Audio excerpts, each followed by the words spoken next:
More than 70 people have died in South Africa after rioting descended into the worst violence the country has seen for years.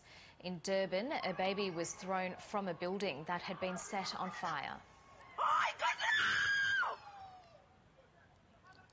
The baby was caught safely and reunited with her mother. More than 200 shopping malls have been looted and many others have shut their doors, adding to concerns over food and fuel shortages. The military has been deployed to help overwhelmed police. The violence was triggered by the jailing of former President Jacob Zuma, who refused to show up to court to face corruption charges.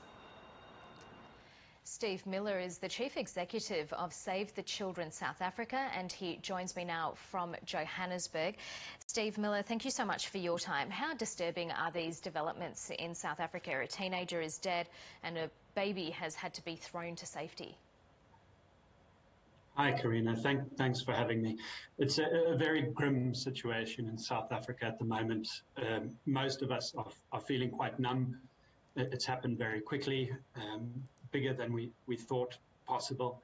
And I think right now we're moving into a new phase, and we're seeing vigilante groups, community mobilization, we're seeing shortages of food, queues at petrol stations, clinics that are closed. But yet at the same time, we still have looting and burning going on. So it's not a very good picture at the moment in South Africa, Karina. Yeah, you say it's entering the next stage. Just how precarious is the safety situation there? We have the military deployed now, about 2,500 troops, and they are supporting the police. But to be honest, in the hotspots in which we work as Save the Children, things are not under control at the moment, and we are deeply concerned about what's happening there and how it's affecting children. We are in regular contact with children in many of these places, in Durban, here in Johannesburg, and they're scared, they're worried. They've already lost close to a year of learning due to COVID-19. They already had a deep-seated food insecurity problem in a lot of these areas, and that's only now been exacerbated. So it's, very difficult times. Yes, because the president's even called it some of the worst violence since before the end of apartheid. I mean, is there a sense there that all of the gains of the last 30-odd years could be reversed? Yeah, this violence, it was triggered by our former president going to jail, but the roots are deep, Karina. It's been brewing for a very long time.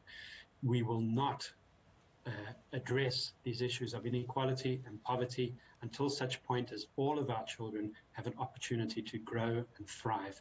And we at Save the Children have been putting a focus on this. We connect directly this violence that we see in society today to the way children are being raised, the opportunities that are not being given to them. There's a lot that can be done. We started well in the democratic era with Nelson Mandela, who was a big champion for children, and we have had victories along the way, but now, yes, we are seeing things rolling back.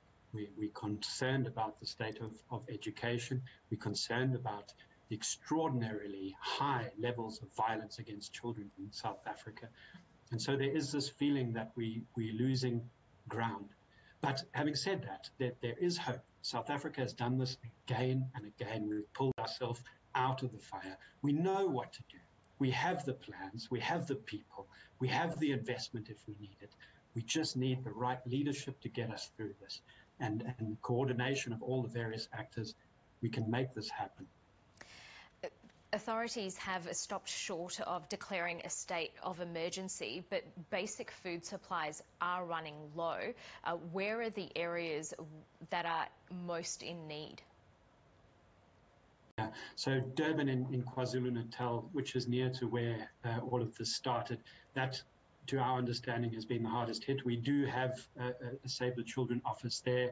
We've got people on the ground. We're starting an emergency response right now, and things are very dire. As I mentioned earlier, we're starting to see vigilante groups, community mobilization, which to protect property, because the police are seen as unable to do this. And this has also brought up a lot of racial issues as well. So Durban is really the epicenter of what's happening, but it has spread to Johannesburg, where I am today. in certain areas. A lot of malls have been burnt here. There's been a lot of closure of shops, and we're starting to see stock outs and so forth. The rest of the country, thank goodness, right now seems to be okay. There's been little sparks happening in the Eastern Cape and the Western Cape, but they've been able to keep that under control. So it hasn't spread as widely as it could have. So we've got that to be thankful for. And of course, all of this happening in the midst of a global pandemic. Yes, no, as I mentioned earlier, we're in one of our highest levels of lockdown at the moment. It's really hit the most vulnerable in our society, who rely on piece jobs, day-to-day jobs in construction, tourism, catering industry. That has all come to a complete halt. There's very little in the way of a safety net, so these income issues are there as well. Our school dropout rate over the last year has tripled. There's 750,000 children who were in school in 2019 who are just not going back to school now. And we've lost so much time. So that pressure cooker was already there in a country like South Africa. And it just needed that spark. And this is what's come to pass. And most of us, we haven't had a chance to analyze this yet. We have so many reasons for why this has happened. But there's this overwhelming sense of hopelessness, and we're just trying to make sense of it right now. You said that your teams on the ground have begun their emergency response. So I'm guessing the immediate needs are for food and fuel. Are the supplies available to be brought in to where they're needed? Yeah, so at the moment, we're mobilizing to do cash transfers. We think that will be the most useful. We are also supporting young people with homeschooling, provision of data, provision of classes, etc. Because we've been living in this pandemic like you have, Karina, for more than a year, we've adapted how we operate, and we can pretty much do most of our work remotely right now. Having said that, we do have teams in the field dispersing foodstuffs, etc. That's a plan over the next few days. Stock is a worry for us, but at the moment we should be able to handle that. But the type of emergency response that we can give to save the children is just a drop in the ocean here. This is overwhelming. It's really going to require the whole of society to come together. Civil society, government, state, everybody really will need to get behind this effort. There's very little we can do. Yeah, as one organisation. And let's hope the international community gets on board too. Steve Miller, thank you so much for taking the time to speak to us. Perfect. Thank you for having me.